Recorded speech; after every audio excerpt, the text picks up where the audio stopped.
My wife and I have 4 kids. She has Noah, tween, and Ellie, younger tween, from a previous relationship, and we have Rose, preschooler, and Jackson, infant, together.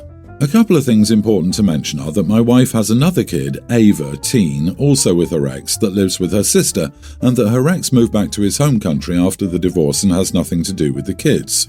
Shortly after the divorce, 4 years ago, Ava and my wife argued. Ava blamed her mom for her dad leaving, and it got pretty heated. In the heat of the moment, my wife destroyed what could be described as Ava's comfort item and told Ava to get the heck out of her house. Ava ran out of the house, the police and CPS got involved, and Ava was put into foster care, then went to live with my wife's sister once she got a big enough place. My wife was ordered to attend anger management, therapy, and parenting classes. Ava was brought back to us 3 times, but every time she was brought back, she'd run away or raise hell until she got to stay with her aunt. My wife's sister got full custody because of that. My wife has been trying to fix her relationship with Ava since the incident. She'd beg her sister to let her visit, send toys to her sister's apartment, send letters, call and text repeatedly, but Ava never answered. They moved out of state 2 years ago, and just before the move, Ava reached out to my wife just to tell her that she wanted nothing to do with her and to leave her alone. My wife honoured her request until recently when she was going to be in their city for work. She reached out to both her sister and Ava but got no response. She went to Ava's school to try to speak with her, which turned into a big issue, and Ava and my wife's sister ended up getting a restraining order on my wife, preventing her from contacting them or going near them. She's been so upset since then, which is understandable. Ava and her aunt should have been more understanding toward my wife. I couldn't see her like that, so I told her it was time to cut her losses and focus on her family now. She listened to my advice, but her family, who have been pressuring her to try to fix the relationship, calls her a bad mom and accuses her of abandoning Ava. They got a damn restraining order, so I don't know what they expected to do, but now she's upset over it again, so I wanted to know if I was the idiot for my advice.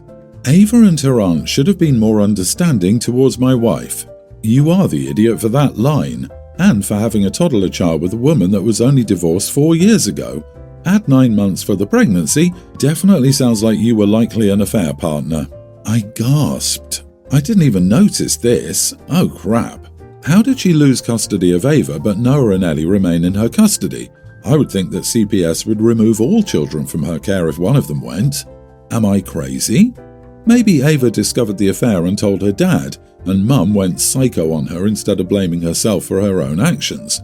Opie and his wife deserve each other. Agree. Ava is the messenger blamed for bringing bad news. I think there was infidelity involved as her divorce and the birth of their child overlap. Hence, Ava blamed her mother for the affair they both had. Dude, your wife told Ava, when Ava was a tween, to get the heck out and destroyed Ava's things because the poor girl caught her mommy cheating with you. You and your wife are super idiots, and I hope your other kids will be okay. I hope Ava and her aunt have a great life without you two in it. It's not exactly easy to get a restraining order against a child's mother. However, your wife is clearly in the wrong in every way. I don't know how you've even married her. Somebody that could do that to their daughter is an absolute monster. No one needs to go easy on your wife, and you're still acting like your wife is the victim here. Yeah, the opening lines are enough when you say you and your wife between you have 4 children, then go straight on to describe 5 children, or 4 plus the stupid one we don't want. No wonder the kid's messed up, being a literal outcast from her siblings at a young age and clearly not wanted by her mother. You also suck in this because you seem all too happy to tell her to cut her losses and get the problem out of your hair as if you chalk it up to experience, rather than telling her that what she's doing is illegal, that Ava is better off in care just now, and it's time to let it go. If she wants to come back, she will. You're like, yep, close the door, there's another 4 to fall back on. Your wife has screwed up irreparably here with her daughter, and you appear to be pretty content about that. My fiancé is pregnant, and when we found out it's a boy, we decided to make him my junior. My name starts with the letter D, so his name will be David Jr. My fiancée said she could agree to name him my name, but she doesn't want to add the junior on the birth certificate because she hates the nickname DJ, which my family has already started calling him. I got mad and said that for him to be a real junior, he has to actually have junior in the name and get over the nickname. Having the option for both a full name and a nickname is nice, but she's refused to include the junior to the name and said that I'm not compromising. She got upset herself and said that she'd already agreed to make him a junior by using my name and I'm an idiot. I told her she's the idiot since she doesn't want to include the junior all over a dumb nickname she doesn't have to use. Am I the idiot? You are the idiot. The whole junior thing is so cringe. It just screams ego. He will already have your name, so you need to compromise to the no junior thing. And why does it have to be junior? Why not the second? My brother is a second, not that anyone has cared his entire life, ever. OP's son probably wouldn't escape the nickname DJ either, lol. I just wanted to add though, having the same name has, in my uncle and grandfather's experience, been incredibly confusing. We never knew who anyone was calling about or referring to. I'm also sure my uncle has had credit cards opened in my grandpa's name. Nightmares. Yep, my husband was named after his dad. Calling a 6-foot man Little John was just ridiculous, but that's how his family handled it. Big John and Little John. Heck, my mother-in-law and I share a first initial and our surname is the same. We live at the same address and constantly open each other's mail. When my husband wanted to name our son after him, his dad passed away 3 years before our son was born, so he had ceased being Little John for the most part at that stage. It was a hard veto from me. OP, you are the idiot for not knowing how junior and senior works. Junior isn't supposed to be a part of someone's actual name. If it was, then your son would have a different last name than you realise? He'll become a junior by being the second oldest in the family with that name. Then, assuming you die before he does, he'll be elevated to senior. And if he were to name his son the same name, then that son would be both junior and the third. To put it plainly, designations such as first, second and third stay the same forever, but senior and junior change according to who's alive. Of course, some people put junior on a birth certificate, which you could point to as evidence of your claim, but those people are stupid. I, 24 female, recently moved back in with my parents so I could finish trade school. My little sister Tween and I share a Jack and Jill bathroom. I'd been noticing slime and spilled wax all over the countertops and light switches in my side of the bathroom and had talked to my parents about keeping my little sister out of my side. Well, 2 weeks ago, I was supposed to go on a date but couldn't find any of my makeup. I asked my little sister if she'd taken it out of my bathroom and her response was, "I didn't even know you wore makeup." She's a good kid, so I believed her and figured I must have lost my makeup in the move, which made me angry because I buy expensive stuff since I don't use it too often. I went to the store that day and replaced the concealer, foundation, $100, since I couldn't afford to replace my whole set. Well, this morning, I woke up to find my old concealer and foundation sitting right on top of the new ones I just bought. I asked my mom if she'd found it somewhere, and she said she'd never touched it.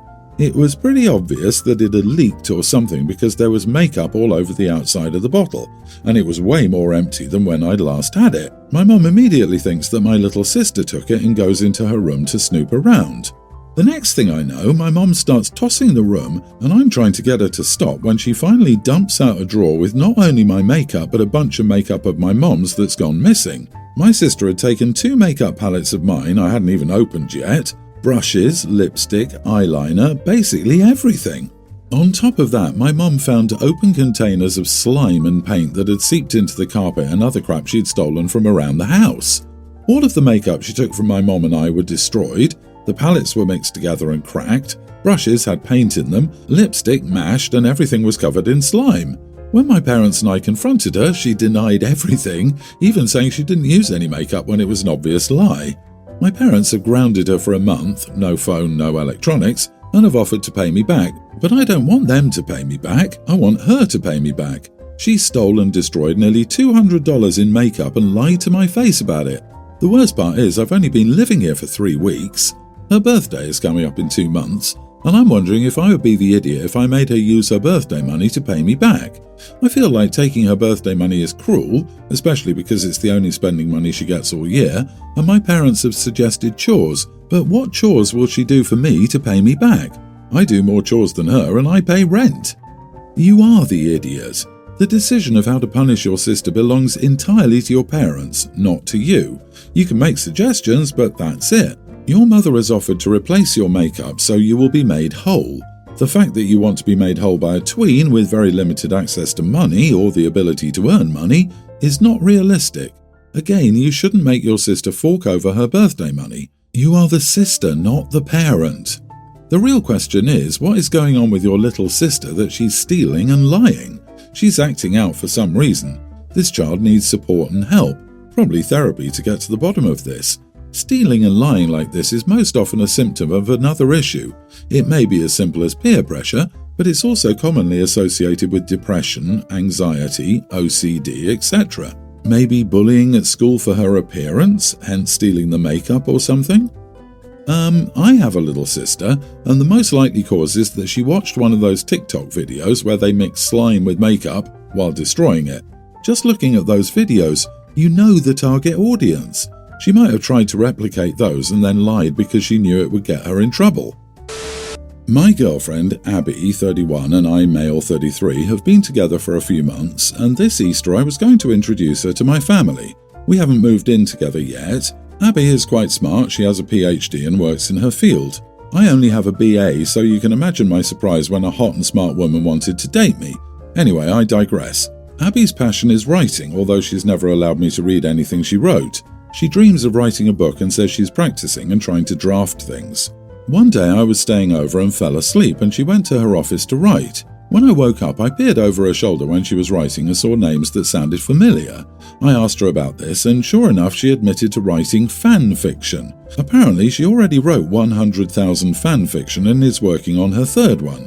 She says it's writing practice and she loves it. I told her it was cringy, and if she was serious about her book, she'd write it by now because she's already written 2 books, if only they weren't fan fiction. She got silent and told me to leave her alone. When I introduced her to my family, I mentioned that she has a PhD. My brother and sister got impressed and asked about it.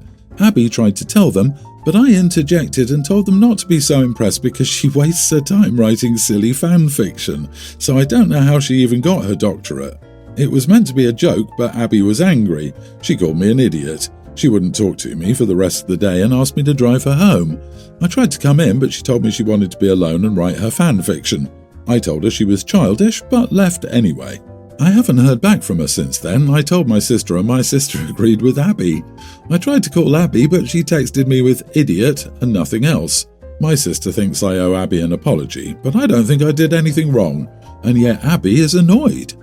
Was I really the idiot here? You can imagine my surprise when a hot, smart woman wanted to date me. Well, we're surprised too. Wow, dumping on her harmless hobby and dissing her in front of her family. Yeah, you're not a prize, are you? But thankfully she's seen the light and broken up with you. OMG, thinking you're still dating somebody who has broken up with you is certainly more cringe than writing fan fiction. If she's writing, it's writing. Doesn't matter if the boyfriend approves of the subject matter or not. Being a gatekeeper and judging your girlfriend's hobby so contemptuously makes you the idiot every time. Did you really think you would get any other reaction? You mock her for doing something she enjoys. Sounds like you're so intimidated by her intelligence that you would find anything to humiliate her publicly to make yourself feel better about the relationship. Yikes, you really were a massive idiot, and I think this is a case where you don't realise it yet, but you're already an ex. I, 27 male, used to think this was something that people would only say online, but I've seen and heard it firsthand, bleeding into real life, which is why I'm asking here. Maybe I'm just weird because I'm surprised I even have to ask this. It's not uncommon online to see people say they would choose to save their dog over the life of a living person because their dog is their dog while the person is just a stranger. That entire mentality seems warped and incredibly vile. I don't hate dogs, and I like playing with them, but I don't understand how one can compare one to a person. That was once online, but it seems to be bleeding into real life at times.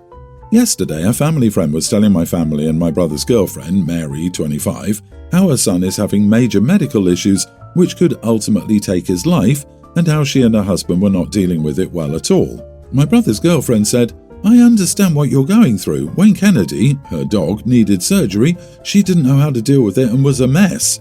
Everyone got kind of quiet because she was comparing a dog's life to a child, and she said it like it was totally normal. The mom was visibly taken back and hurt, and Mary didn't understand why. Mary added Kennedy is like a child to her, and before she could go on, I just blurted out something like, "Not the same at all, please stop talking." Mary did stop talking, but it made everything uncomfortable, so everyone called it an evening. My dad asked Mary to leave and told my brother he needed to ensure he and Mary somehow made this right because that was heartless. My mom said she wasn't sure how to end the conversation after that, but my method wasn't it. My brother hasn't said much other than he gets it, but he's still upset with me. Mary is demanding an apology and for me to mend the relationship with my dad. The few people who know about this are torn. Some people are saying Mary wasn't wrong, and I and others do not get to tell her how to feel about her dog, and I invalidated her feelings. Others are saying she should be ashamed. One friend said, "This is a problem only white developed nation people could encounter, and Mary is a bad person." I can't believe I have to ask this, but they got to me. Am I the idiot for any of this? Not the idiot, just be prepared for some people to crucify you.